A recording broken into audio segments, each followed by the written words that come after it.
Earlier today, Method were sent to the lower bracket from the #1 seed from Europe, and now they'll face that from North America. Welcome back to the HGC Western Clash at the Blizzard Arena in Burbank. I'm Gillyweed here with Tetcher and Caldor. Caldor, I know you're a Freedom fan both in concept and also as the team. Were you happy with their play in the last series? It's ever since I moved to North America that I experienced Freedom for the first time, and the more I get to know them, the more I like them. They're pretty awesome, and they played very well in the last series. Yeah. They really did. They were able to bring out some great play. Leftovers gave them a run for their money, but Team Freedom continue the North American march through the upper bracket. Curious to see how well they do against Dignitas. Yeah, I want to ask you that. What are the chances then that they can maybe keep that dark horse status going and take out Team Dignitas? I mean, I talked to a lot of people about it, and as far as I know, the statistics are pretty clear on that. It's between 0 and 0.1%. It is a hard one. I'm a statistician. He's right. Yeah, that's true. Hashtag Calder stats all day, all the time. We'll see that match tomorrow. For now, we move to the lower bracket. It's time to kick out some more teams, right? Or eliminate them. We'll be nice about that, but it is that time. When you phrase it like that, it sounds so sad. No. We can see in the schedule, though, we're going to have Method versus HeroesHearth Esports. HeroesHearth, sort of the story that's been developing, is slow to start. And Tetcher, you know, it felt like maybe they weren't adapting to Leftovers playstyle, and that's why they were able to, or unfortunately fell to the lower bracket. Is that a problem now as they face Method? Like you said, they seem to adjust to Leftover start of play, but once they got to the lower bracket, they really seemed to find their stride again. But that was against a very different team. Leftovers is always the exception, I think, is a really good way to say it, as they always have something unexpected, and their style can be so aggressive, it can be so varied, and that's where something that HeroesHearth, I'm going to be curious to see how well they adapt to, because if they can adapt well, that bodes very well for them moving onwards, as we've already seen that to be a potential weakness. Well, I know, talked to some of the members of HeroesHearth. How are they feeling about this match? Because when I look at Method, they are such a monster to try to deal with, to try to draft around. I mean, all regional jokes with Freedom and HeroesHearth aside, I think both of the teams perform extremely well here and have also the right attitude approaching the tournament. And when you talk to HeroesHearth, the first thing that they are saying is they feel that they got a bit too much into their own heads after all the scrims that they had against Dignitas. And that comes back to what we said at the beginning of the day, that a lot of the North American teams try to adjust their meta too much towards the European side and weren't really confident in their own ideas. Now here on the second day, they started to tone that back a little bit while still taking some of those elements of the European drafts with them. And that works well for them. So they come well prepared with good drafts into those matches.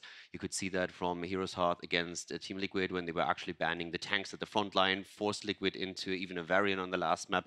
And that still works for them. So they actually have a lot of confidence. When I talked to McIntyre and the boys, they said, like, yeah, this is going to be a tough series, but we feel we have a couple of ideas that we can bring to the table here. Well, as we continue talking about HeroesHearth Esports, you know, who stands out to you, Tetcher, on this roster?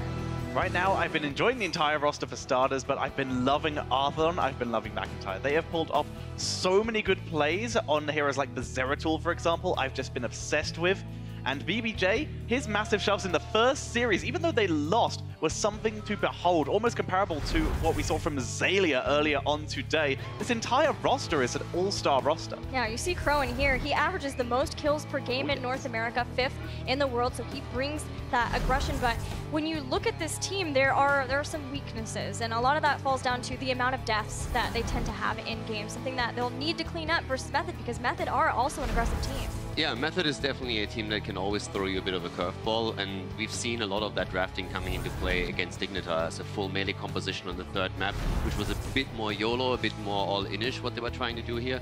But especially if you look to Infernal Shrines and the draft that they pulled off around the Zarya composition, that was fantastic. They lost in the end, but every single idea that they had coming into that draft was absolutely powerful, and Dignitas struggled a lot there. And that just shows that against a team that is not on Dignitas level, they can probably get away with a win there quite easily. Yeah, you see a team like Dignitas and you see a team like Leftovers, and it's easy to forget how much fight Method can bring to you. But a lot of that is, it feels like they can play some of those different playstyles. They're not beholden to just the one like Leftovers. Do you agree, Tetcher? I mean, we literally just saw a 5 melee composition, which was only really shut down by some absurd Divine Storm play, which was fantastic.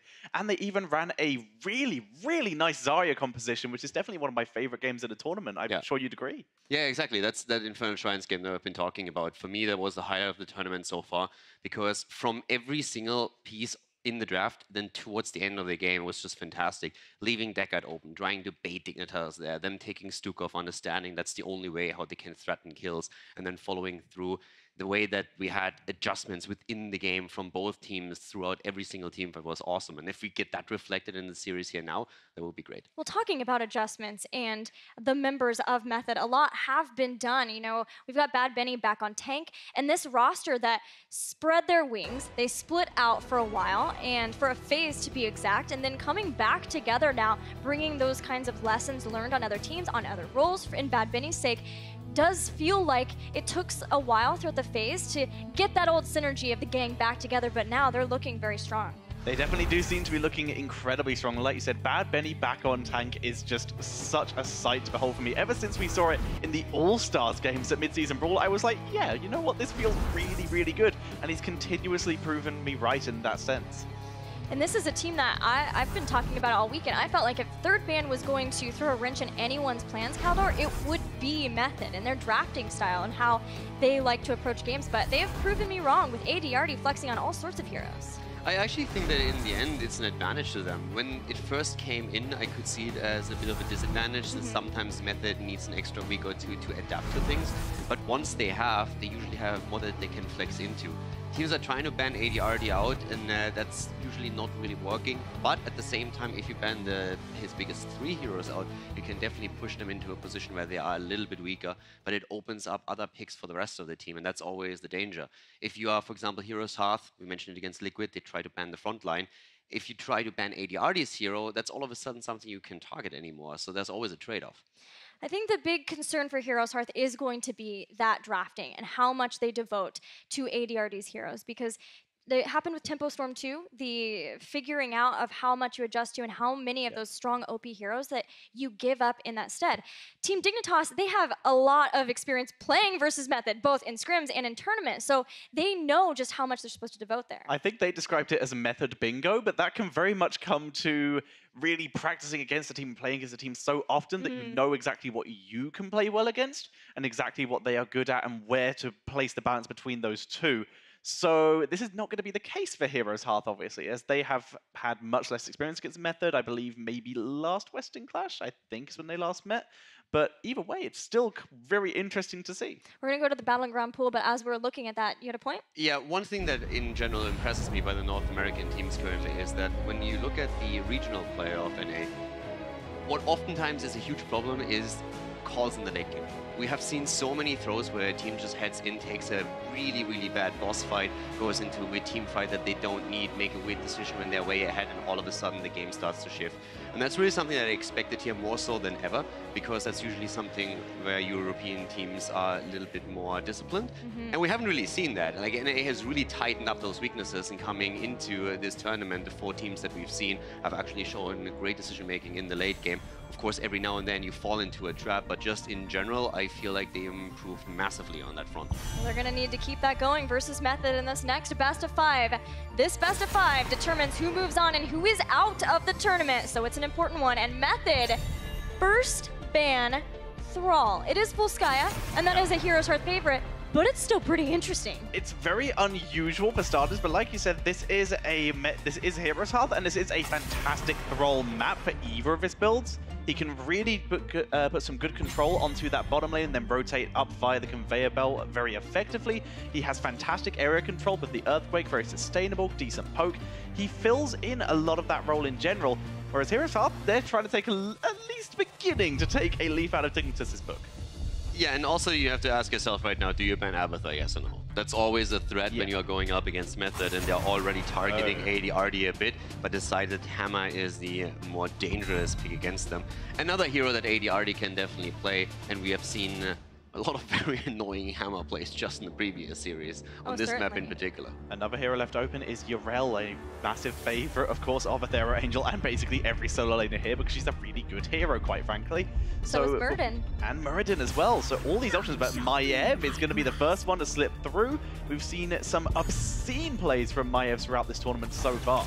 I am very curious about the Thrall Zeratul control over these melee assassins, which have been popping up more and more in the meta as that ranged flex hero. But Method clearly have a control over that now with the Maiev and banning out Thrall and the Zeratul, but HeroesHearth also get their Diablo Phoenix, and that is something that has been a combo. It works for Phoenix, but it's also worked for a long time for HeroesHearth. Yeah, now that we're seeing this, I'm immediately thinking, okay, we actually see Stuko, for example, as an option here for a Method after those frontline picks? Because you have Maiev already, and if you want to threaten Diablo, if you want to threaten Phoenix, that additional silence is fantastic, and we've seen that throughout the tournament.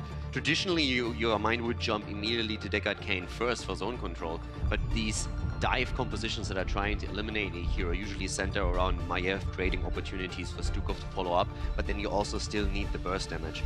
But you mentioned Urel earlier, Thatcher, and that's exactly what we're seeing here. Yeah. Hero is always going to try and get it, and there's even a Stukov ban. Yeah, literally just now you mentioned the Stukov, so that is being removed. So scary with the Maiev following up on Warden's Cage, following up on Garrosh. The silence chaining up with Garrosh especially can be incredibly risky to someone like a Phoenix, who's very self-reliant on his teleport to escape a lot of these engages without someone like a Blaze, who has just been banned out by Method. So very solid ban out by HeroesHearth here on that Stukov. It's not often that Deckard Cain makes it to this rotation, but it has been happening more and more throughout today. We'll see if HeroesHearth wants to get that, or if they go for something else, maybe more mobility with the Karzim. No, they're going to stick with Deckard Cain for BBJ, but they do bring in Genji, who has been making it through some bans today. Speaking of other heroes who usually don't make it this far in the draft, but like you said, has slipped through, sorry, I'm thinking of Deckard, slipped through the draft a couple times now, and already a hero that can be fantastic against Maiev if you can drop her low and bait out that Vault of the Wardens. He's a fantastic finisher, and following Maiev when she's has that hypermobility of her own, it can be fantastic. There, of course, is that Abathur and Malfurion. So a no-range composition coming in from Method here. Abathur is going to be great for the late game here again, and together with Urel, we've seen a similar style where you had at the beginning of the draft Murden and Urel drafted, and then Abathur either denied, that was in the first series that Dignitas played, or picked, and that was absolutely brutal to deal with. So it's not easy for especially Phoenix on HeroesHearth side to deal with that.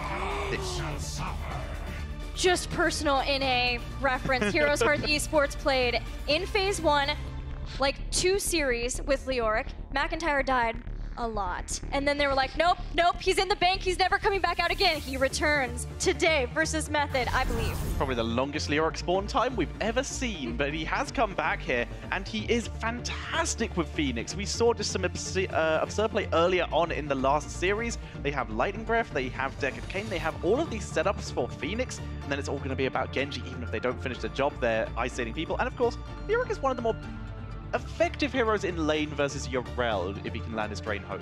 Kaldor, I see something brewing over there. What are you feeling? I'm just thinking about the comp and how much Abathur is going to influence that, because of course you want to jump on Urel at the same time. You have Maiev now as a target, so there's a lot of shenanigans, especially in the rotations that they can work out. Early game is also great for them whenever there's a solo lane, because Abathur is tilting that in favor of Method quite heavily.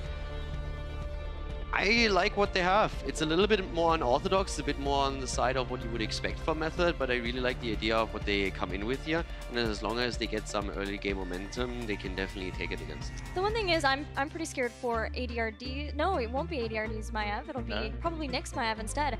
Is the idea of forcing out a Vault of the Wardens with something like a Purification Salvo, and then Entomb catching her on the back swing of that, which you do see a lot with Leoric countering a Maiev. And I'm just very interested, and would love to hear you guys' thoughts because we're still waiting for the casters. What do you think about this development of less and less ranged assassins? It's definitely interesting. Abathur, of course, fits in very well with that style of comp where you can make a lot of plays using him. He gives a huge amount of sustain and can make fights last longer. The great burst damage allowing you to roll forward with an ultimate Evo is really entertaining.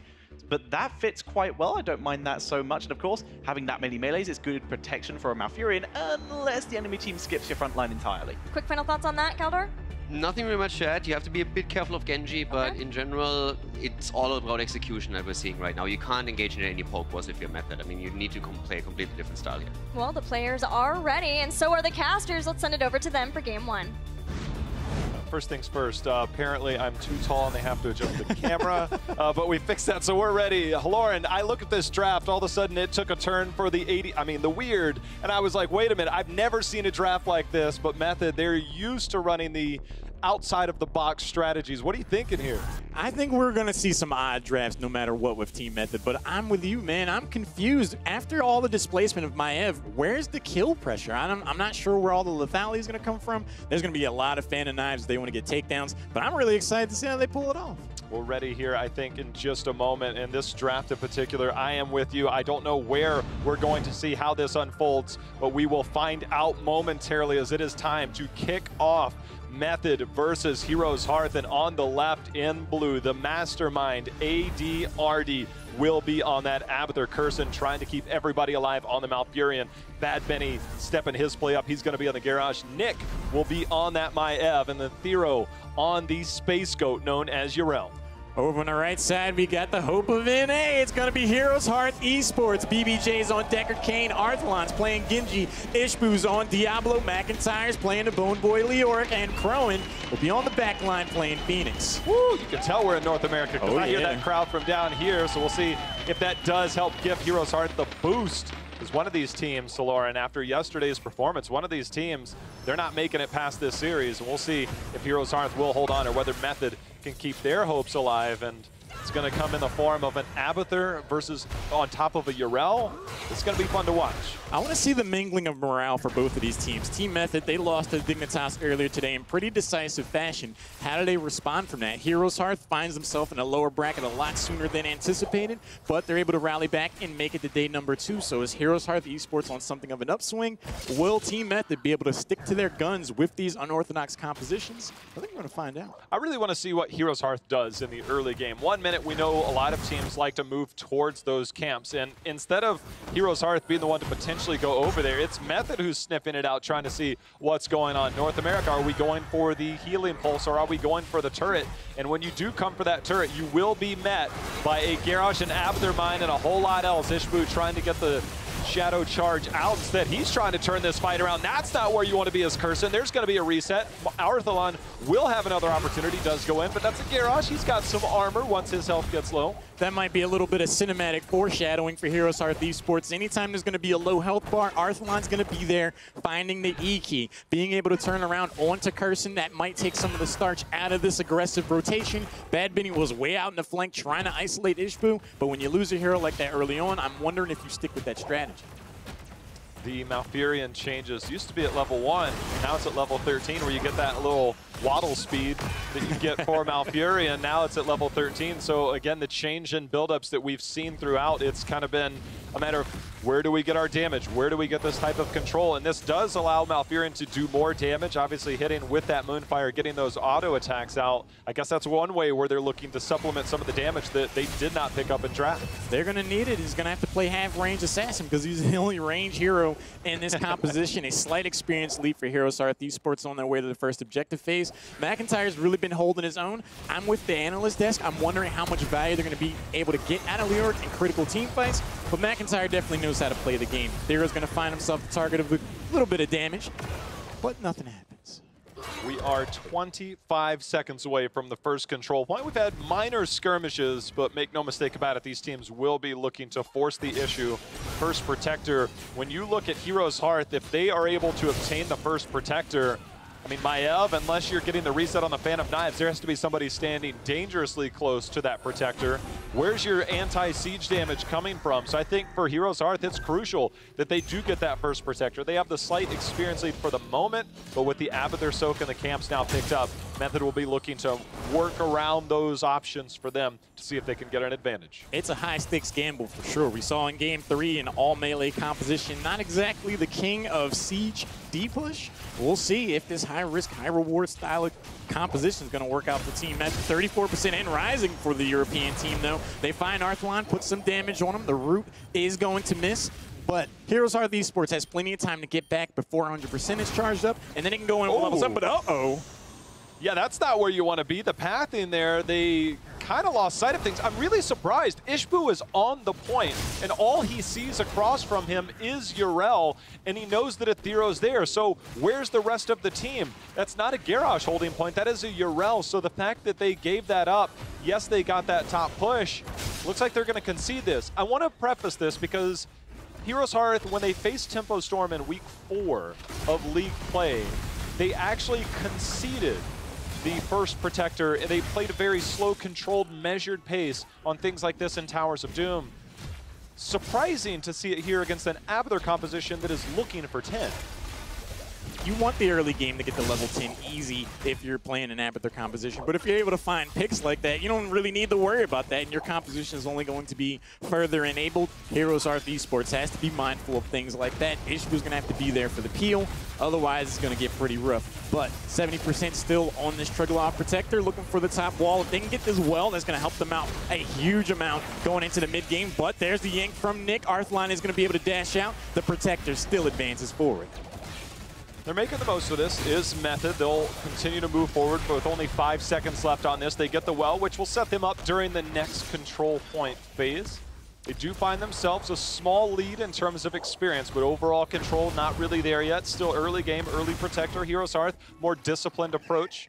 For them, post-level 10 will be very interesting. I think, you know, looking back on that first control point, it's a matter of, can we risk giving up a large, substantial amount of Abathur soak? Instead, they're not. Bad Benny self-cleanse, walks away. Another nice positive trade for HeroesHearth Esports after seeing Bad Benny use the throw. They might not be done, though. McIntyre's going to step in. The throw from Garros is going to save it there. That could have been pretty dicey. The support camp will go over, but isolated is McIntyre. Has the Wraith Walk to escape. Another daring near takedown. Those are the skirmishes that HeroesHearth is okay with right now. They had the Wraith Walk away by Leoric. They had all kinds of control. Once that Into the Fray was used, hold on a second.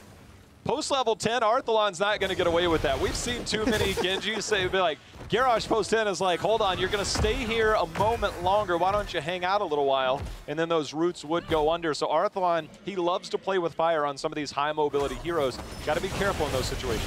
Level 10 is picked up for a team Method, and they're going to go ahead and help themselves to the fortification camp. Everything that they can get themselves in terms of resources is going to help them out in the top lane over the next objective. McIntyre is going to try to keep the soak. Both teams do now have level 10. Ishbu, Arthalon, Crowan, and BBJ. They see Bad Benny in the lane, but they have to know that the macro pressure is going to be on for Method. Curious. As Curson is holding on to his heroic, are they just all in blow-up style with the clone? Do we get the Twilight Dream, or will we get the sustain with that Tranquility? We will find out momentarily. Leo also trying to decide on whether he's going to be marching in as the Black King, and he is. This is very unique that we will see. We will not get that easy bake oven with the Entomb into the Lightning Breath. Just the lockdown is enough to be there, and if you can dish out the damage during that clone phase, get that clone out of the way, and all of a sudden you can look to turn those team fights. It's going to give them a lot more sustain also, but I'm with you. I thought at level 20 they were really trying to bank on the buried alive value that Leoric brings to the table at the end of the game, but they're just looking to scrap. Bad Benny found in the bush for the moment. Arthalon spots that out. We have the rotation in. Both of these teams just kind of posturing for position, but no one's going in. Yeah, I think those bushes, after the first pick that happened to Deckard Cain, they are keeping a close eye on all avenues that Method can engage upon. The other thing is that ADRD does so well with that Abathur. He controls so many of the rotations, controls vision with those mines. He's been known to go a little bit of quick match style and mine up an entire area, see if he can get some of those clever kills. But for a map like this, controlling the rotations, having vision against your opponents is very much necessary. And it was indeed the Twilight Dream locked in for Malfurion. They want to play it aggressively, I understand. I also like that BBJ is being very preemptive about throwing down these potions. That's a hidden bit of value for Deckard Cain at those critical moments. They should go on a retreat. If they have that stacked up already, that's the difference between a takedown or not. McIntyre goes ahead and waves to Nick, tries to get the pull. Not going to happen there. Arthalon backs up with a huge flank from Ethereal. Wraith Walk is going to allow McIntyre to get out of there. Ethereal was looking to go. They have to regroup. 13 on the horizon here for Method. If HeroesHearth wants to take a fight, it has to be now. They're sitting on the healing pulse. Crowan and team moves in. He becomes a priority target, forced to warp out as Ethereal and team continue to move forward. Nick trying to find an engagement of his own. HeroesHearth, they're looking to regroup. Big time knockback from Ethereal is going to allow him enough time and space to be able to jump to safety. But there goes the taunt. Bad Benny starting things up. But then we see HeroesHearth Esports throw down and stay a while and listen. Ethereal out in the flank to make sure Bad Benny can safely escape. Lightning Breath turns on the ADRD and a Shadow Charge afterwards. That is going to be a down. The clone, HeroesHearth so far holding on. Containment disc does land onto the Diablo, taking him out. ADRD getting as much as he can out of that clone, and now they got the follow-up roots. They've got the Twilight Dream, and HeroesHearth on the retreat. Crowan gets tossed back in, tethered, pulling him around. Crowan just trying to get out of there, but he's going to be the first to fall, and now looking for more. Nick getting those resets on those fans. McIntyre not able to trade out 2 for 1 in favor of Method. Thero hits the jump to nail a 2-person takedown in favor of Team Method. That heavy melee composition and their sustain proves to be too much for Deckard Cain and the front line of HeroesHearth Esports. Leoric timing the Wrath of the Black King, or March of the Black King, is going to have to be critical and timed properly if they want to bait enough abilities onto the front line so Phoenix can clean up. Method starting to establish control in this game. Still no 13. See if HeroesHearth takes another crack at it. They'll have 13 momentarily. They have a small amount of time before they can get back in here, as it's 80% and climbing. They can force the overtime as they wait for some of that trickle-down experience, as well as that minion wave that's going to be there. All the heroics are back online for HeroesHearth. For Method, some of the longer cooldowns not yet available, but Clone, the most important one, coming online now. This bad boy is still very much up for debate, 99%, but with level 13, HeroesHearth Esports good look to go in, but a huge taunt. Phoenix is going to get absolutely shredded. Lightning Breath is not going to do anything about that. The Shadow Charge for the disengage, but there's plenty of yank and pull from Nyx Maev. That was another huge engagement for Team Method. Ishbu, for a moment, it's just hands off keyboard. He has not been in control of his hero for quite some time. There's the containment disc. He's getting tethered again. Twilight Dream able to get out of there. So much was used to try and get another takedown at Thero. See if Ardlon's willing to risk it. Ends up using that Swift Strike to safety. It's the After Hat on top of the Urel. Very fearsome, but the Protector picked up here for Method. Urel on our own is already pretty strong with damage, surprisingly so, but if you had the After Hat on top of that, you definitely have to mind your P's and Q's. The second Protector of the game is picked up for Team Method. They're going to go through this top fort at the very least. McIntyre eats a good amount of damage, has the Wraith Walk already used, so if they get followed up on, escape is not going to be there. Top fort is going to be claimed. Team Method, I feel like they can just kind of play this conservatively and make their way to level 16. HeroesHearth is a team that has repeatedly said if they're not down 3 levels, they're not winning. Well, they're about to find themselves down a handful of levels as another fort is in the sights here of Method as they continue to move forward. McIntyre trying to find an opportunity, but now the containment disc on top of Crow and see if he can make it out alive. Does get the warp. Ishbu coming back in. He gets the flip over. Still the Protector so survivable. As Leoric, we know he's going to get his trait value here. Yeah, proving to be not so survivable is going to be Leoric. Level 16 is picked up for Team Method. They didn't need to play it too conservative. They're able to find engagements like that. But with a few remaining seconds on this Protector, you're going to go ahead and shore things up and get things ready for that next objective push, softening up this bottom lane. Right now, Team Method are putting on a clinic for macro play. See if we get the rotation down. They are fighting underneath the fort, but when the minions start to come in, that does make it easier. We also see the tree ant come out, making sure that no slows happen on the retreat of the remaining members of Method. And I would say that was quite the value, Protectors. They took down the top and mid fort, but more importantly, took down that bottom well for that third control point that you were referencing. Thero and the crew are going to go ahead and help themselves to this fortification camp. It is going to be a long, slow road for HeroesHearth Esports to get to level 16. They should be able to do it in time before the next objective phase. Are they going to get caught out? We've seen Bad Benny at the beginning of the game looking for those ganks. With this tier advantage, Team Method could definitely be emboldened. Things for HeroesHearth, they will be on even talent tiers, barring another team fight. You can see down at the bottom, Aethero finishing off the bottom fort. More importantly, the roaming of Bad Benny, looking for any and all targets that step out of position. They can get the toss if they get near. For Diablo, he can always shadow charge his way back out. Pretty tanky at this point, still stacked on souls. No 16, which means HeroesHearth won't be able to contest this. This is going to be 2 healing pulses in control of Method, and that is no easy task to get those flow-ups on. In the last team fight, we already have seen them struggle with keeping sustain. Having these 2 support camps in the favor of Team Method is going to make it that much more difficult, but level 16 is here. That is a power spike for HeroesHearth Esports. Again, we saw Genji at the beginning of the game get a takedown when someone's low on a health bar. If Phoenix is going to be able to set it up, he's going to be there to knock it down. Just so tough for HeroesHearth to find an opening, especially now all the items in control of Method. And we are in that part between the second and third Protector phase, those control points. Everybody just kind of sits, walks around. Nobody really steps out too far, and it's hard to find those engagements. Nick trying to bring in McIntyre. He's got the Wraith walk away. See if we get anything out of that. Bad Benny staying mounted just in case he can find anything. But for these teams, especially HeroesHearth, they want to try and force this pre-20. They're going to have a chance when the control point comes up. But right now, look at the position of Method. They are hanging back around forts, and they are staying mounted. They don't have to clear the minions. They just stay back.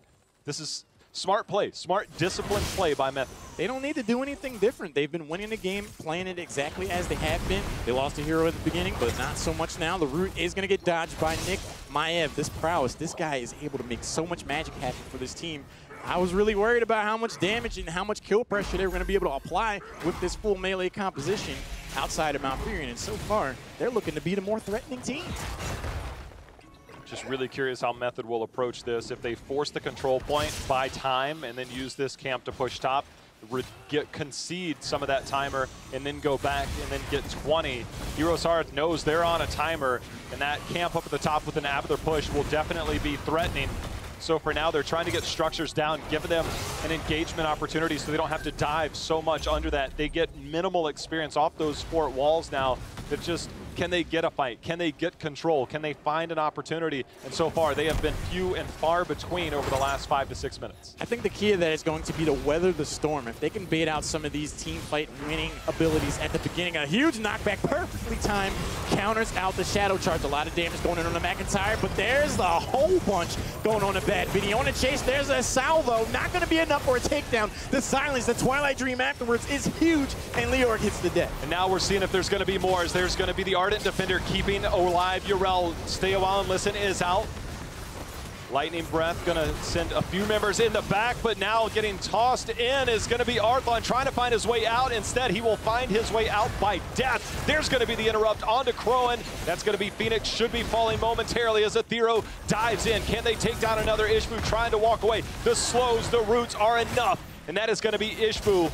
It's all but over there in that team fight. 20-17, Method dominating here in game 1. That could look to be the beginning of the end. I think they're looking for nothing less than to close out game number 1. Athero, his Yrel play is absolutely dangerous. Anytime he jumps forward, his batter up. Someone gets knocked out of position, interrupting teleports, interrupting shadow charges, disrupting the plan of HeroesHearth Esports, and it's paying off for them. They look strong. Right now, all Method is doing is softening up this wall. They have Abathur chilling at the back. This now will enable the Protector to move through, start to get down not just the keep, but it will open up the core. Method trying to make sure they are fully loaded on what could be the final push for them, as they will be on the core momentarily. 80% in climbing Method. This Protector, at this rate of the game, Halloran, it's generally high probability of winning and not much you can do about it. And right now, we're going to see if Method can seal the deal in game number 1. A lot is going to ride on Crowan's shoulders. Phoenix is probably the best anti-siege option that they have. If he gets picked off, if Yrel's able to jump on him, if there's a Twilight Dream that connects so he can't teleport away, that is going to be absolute curtains. Containment dismissed. That is going to be a huge opportunity potential because McIntyre gets yanked forward and the easy clap from the Protector. Goodbye, Leoric. Nick trying to stay alive for now. The Lightning Breath locks him in. If they can get a takedown, that might be enough. There's the warp out just in time. Crowan on the retreat, but he is going to fall as the Protector tracks him down. The Protector also gets the snipe onto BBJ. ADRD on that clone, as well as Athero, has done so much for this team, and now it seems like nothing. March of the Black King on one side, Victory March on the other here for Method. The only thing HeroesHearth Esports can do is move deck chairs on the Titanic. Game number 1 has been clearly decided. Team Method, their execution, their composition, as unorthodox as it was, looks absolutely domineering in their hands. HeroesHearth Esports, they're going to have to shake things up and try a different strategy if they want to make it out of this series alive. It's the one thing that everybody kind of thought about when we talked to the likes of HeroesHearth and Tempo Storm. Method did not come here to boot camp, and Method already has their own meta. And it's one thing that for North American teams, they are not used to this play style. They are not used to these style of drafts. We do not have that style in North America. So for Method to come in, bring their own meta against these North American teams, sometimes you're going to find yourself in favor of these types of situations. So for HeroesHearth, they've got some magic of their own. But right now, game number 1, clearly in favor of Method. I think what we saw there in game 1, Jay Howe, is EU Team Method easily called the wild cards of their region. I would also say the same of HeroesHearth Esports. But HeroesHearth doesn't have to worry about another oddball composition in league play. Everyone else pretty much plays standard. So now they find themselves on the bewildered end, like, what is this comp even supposed to do? They're used to playing against the standard composition. They look to have some struggles dealing with what Method's bringing to the table. Well, the Maiev seem to be the power play there, and we know that HeroesHearth can play that, but we'll send it back over to the desk as they can break down game number 1 for us. Thank you kindly, guys. And you know, if HeroesHearth was expecting standard, they definitely did not want to play versus Method, because that's probably just not going to happen. Tetcher, you know, when you play versus Abathur comps, maybe not as standard in North America, at least that you see on Volskaya Foundry, but losing a first objective versus an Abathur composition in any respect, on any map, is always pretty scary. It's impressive, and that's why you've really got to avoid putting yourself in that situation where you can get a member killed off as an objective happens, because if the Abathur comp gets ahead, as we've seen so many times, it's so hard to deal with, because it is consistent damage, it is consistent protection. And when ADRD's playing it, there's no drawbacks, really. He's just so good at it. Yeah, his Abathur is awesome, and Nick playing Maiev was awesome too. Method proving that they don't need the traditional ranged assassins to find success. Yeah, it was really scary also because Method basically just played ping pong with Diablo the entire time. We had so much displacement through the double Maiev once that Abathur used the clone, and then also just the engagement of the team fights after 16 in particular became so easy for Method. You have the extra speed through the symbiote, and for Garrosh, that's just a dream come true. So you can isolate whoever he wants.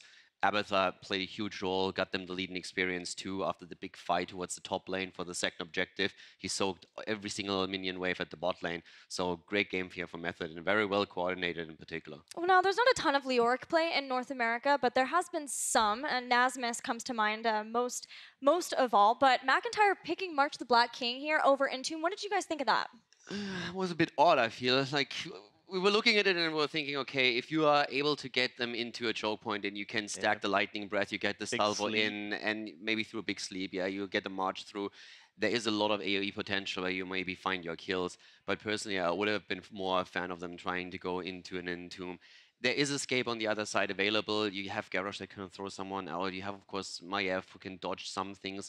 But I still feel it would have been a good option for them to maybe get onto Malfurion, for example, and try to secure a kill there. And he is the most optimal target. Leoric's the best person to get to him. Being able to prevent everyone else Malfurion retreating and having that front line just stay with him would have been a really clutch move. Instead, March the Black King not really able to be as effective as they wanted to due to those choke points being thoroughly avoided. Well, you guys have been commentating Europe and Europe players and Europe teams for such a long time. And this team Method that we talked about earlier as a team that was team expert, you know, they were able to upset Team Dignitas at BlizzCon last year and were a top 4 finishing team, then making some roster changes. But importantly to me, realizing that they were better off when they had this roster together and coming back together. What has it been like to see the evolution of this team? It was actually pretty awesome. Once I saw that they are going back to the old roster, I was super hyped for it. Because the problem that they had back then, as you said, with great performance at BlizzCon, wasn't really that they weren't on the same page or anything. It was just internal personal issues that they had, because they were always the typical "the grass is always green on the other side" situation. They looked towards other teams, had other options, and were saying like, yeah, we have some internal issues where we maybe not are like maybe like little things that annoy us in the other person.